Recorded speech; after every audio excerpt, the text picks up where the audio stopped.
Hello friends, welcome to Java tutorial series. Dear friends, आज के इस लेक्चर के इनसाइट हम जावा में रैंडम एक्सेस फाइल क्लास के ऊपर डिस्कस करेंगे। साथ ही साथ इसको एक रियल एग्जांपल के बेसिस पे समझेंगे ताकि जावा प्रोग्रामिंग के इनसाइट आप इस क्लास का यूज बेटर तरीके से कर सकें। तो प्लीज इस लेक्चर को आप लास्ट मिनट तक वॉच करें क्योंकि ये लेक्चर आपके लिए बहुत ज्यादा यूजफुल होने वाला है। तो चलिए शुरू करते हैं। सबसे पहले मैं आपको बता दूं कि रैंडम एक्सेस फाइल की हेल्प से आप किसी फाइल के इनसाइड से डेटा को रीड कर सकते हैं और फाइल के इनसाइड डेटा को राइट भी कर सकते हैं। इसका ज़्यादातर यूज़ किसी फाइल के इनसाइड किसी डेटा को रिप्लेस करने के लिए किया जाता है। तो आज के इस लेक्चर में हम फाइल के इनसाइड से डेटा को रीड करके भी देखेंगे और फाइल के इनसाइड डेटा को रिप्लेस करके भी देखेंगे। आगे बढ़ते हैं और मैं आपको बता देता हूँ, यहाँ पर मैंने यश.txt नेम से फाइल बनाया है जिसके इनसाइड आप देख सकते हैं यश पोगरा इंडोर इस तरह का डेटा दिखाई दे रहा है। इसे हमें रीड करके कंसोल पर डिस्प्ले करवाना है। इसके लिए मुझे सबसे पहले रैंडम एक्सेस फाइल नेम की जो क्लास है उसका ऑब्जेक्ट बनाना है।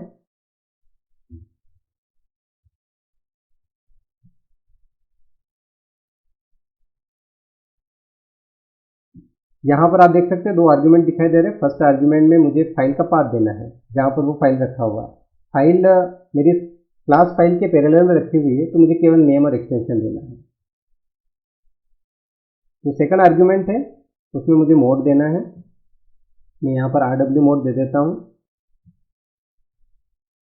जैसे ही मैं इस ऑब्जेक्ट को बनाता हूँ तो यहाँ पर देख सकते हैं आप जावा का IO पैकेज और random access file class name यहाँ पर इंपोर्ट होता है और यहाँ पर आप देख सकते हैं एक एक्सेप्शन जनरेट हो रहा है और इस एक्सेप्शन का नेम है file not found exception.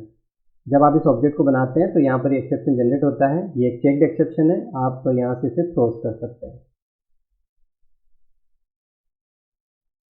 Random access file का जो ऑब्जेक्ट आपने बनाया है इसको इसी क्लास के रेफरेंस में आप असाइन कर दें।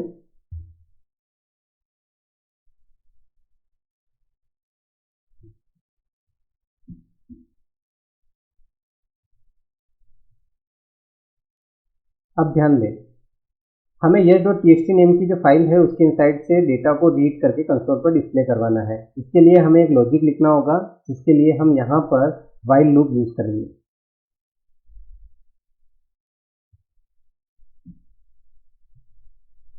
यहाँ पर कंडीशन में मैं ट्रू रखूँगा ताकि जब तक डेटा मिलता रहे ये लूप चलता रहे। जो रैंडम एक्सेस फाइल नेम की क्लास है उसके पास रीड लाइन नेम का एक मेथड होता है। जैसे ही इस मेथड को कॉल किया जाता है इससे IO एक्सेप्शन जनरेट होता है। ध्यान दें, जब मैं इसे थ्रोज करूँगा तो फाइल नॉट फाउंड एक्सेप्शन हट जाएगा क्योंकि file not found exception IO exception का चाइल्ड है। तो दोनों में से किसी एक क्लास को ही हमें रखना होता है। आपने एक्सेप्शन हैंडलिंग केस में पढ़ा है कि चाइल्ड के ऑब्जेक्ट को पेरेंट के रेफरेंस में रखा जा सकता है, तो दोनों क्लासेस के नेम रखने की आवश्यकता नहीं है। आप देख सकते हैं यहाँ से file not found exception class हट चुका है और IO एक्सेप्शन ही यहाँ पर दिखाई दे रहा है।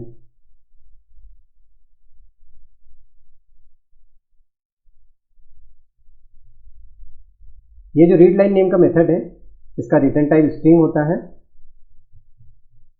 तो यहाँ पर जो भी डेटा आएगा उसे मैं एस नेम के वेरिएबल में असाइन करूँगा जिसका टाइप स्ट्रिंग होगा। अब मैं यहाँ पर इफ स्टेटमेंट यूज कर रहा हूँ और मैं यहाँ कंडीशन बना रहा हूँ कि जब एस में नल आए तब ये व्हाइल लूप जो है ब्रेक हो जाए। ध्यान दें, रीड लाइन नेम का मेथड नल तब रिटर्न करता है जब फाइल के इनसाइड से कोई डेटा शेष ना बचे। तो जब ये नल रिटर्न करेगा तो एस में नल आएगा और जब नल आएगा तो ये व्हाइल लूप ब्रेक हो जाएगा। और जब तक डेटा मिलता रहेगा तो हम उसे प्रिंट करवा सकते हैं system.out.println स्टेटमेंट की हेल्प से।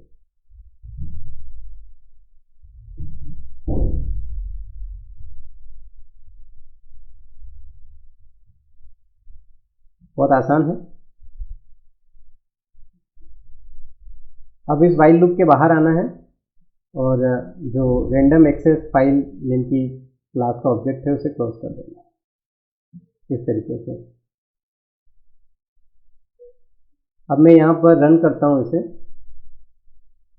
आप देख सकते हैं फाइल के इनसाइड से डेटा रीड हो चुका है और कंसोल पर डिस्प्ले हो चुका है।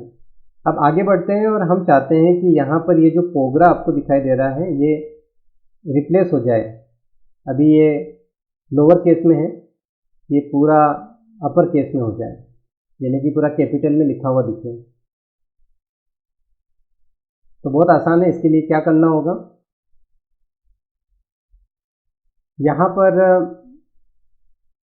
ये जो रैंडम एक्सेस फाइल है इसके पास एक मेथड होता है गेट फाइल पॉइंटर, इसे कॉल करना होगा और इसका जो रिटर्न टाइप है वो लॉन्ग है, तो जो भी वैल्यू आएगी वो लॉन्ग में आएगी, तो हम लॉन्ग टाइप में उसे असाइन कर लेंगे। तो बहुत आसान है, आगे बढ़ते हैं। मैं यहाँ पर फिर से इफ स्टेटमेंट यूज कर रहा हूँ। हम चाहते ये हैं कि जहाँ पर पोगरा दिखाई दे वहाँ पर वो रिप्लेस हो जाए अपर केस में। तो मैं यहाँ पर इक्वल्स नेम के मेथड को कॉल करूँगा। यहाँ पर मैं लिख दूँगा पोगरा। अब मुझे क्या करना होगा, अब मुझे यहाँ पर ये जो रैंडम एक्सेस फाइल नेम का जो क्लास है उससे कॉल करना होगा एक मेथड को जिसका नेम है सीक, और इसके इनसाइड मुझे डालना होगा गेट फाइल पॉइंटर नेम के रेफरेंस पे, यानी कि जब इस मेथड को कॉल किया जाएगा तो ये पॉइंटर निकालेगा और वो इसमें आएगा, और ये सीक नेम का मेथड उस पॉइंटर को पिक कर देगा यहाँ पर। अब इसके बाद जो रैंडम एक्सेस फाइल नेम की क्लास है इससे हम कॉल करेंगे राइट बाइट्स नेम की मेथड को, और यहाँ पर वो वर्ड लिखेंगे जो हमें रिप्लेस करवाना है। आप चाहें तो अदर वर्ड्स भी लिख सकते हैं, मैं केवल यहाँ पर इसको अपर केस में लिखना चाहता हूँ, तो मैंने यहाँ पर पोगरा लिख दिया इस तरीके से। ओके, और इसे मैं यहाँ पर कमेंट कर दूँगा। अब इसे रन करते हैं। मैंने यहाँ पर इसे रन किया और रन करने के बाद जैसे मैं यहाँ पर आता हूँ यस करता हूँ, तो आप देख सकते हैं कि जहाँ पर पोगरा अभी लोअर केस में था वो अब अपर केस में हो चुका है। तो डियर फ्रेंड्स, आज के इस लेक्चर में हमने बात किया रैंडम एक्सेस फाइल क्लास के बारे में। आई होप कि आपको ये लेक्चर बहुत अच्छे समझ में आया होगा। मिलते हैं नेक्स्ट लेक्चर में, तब तक के लिए बाय बाय।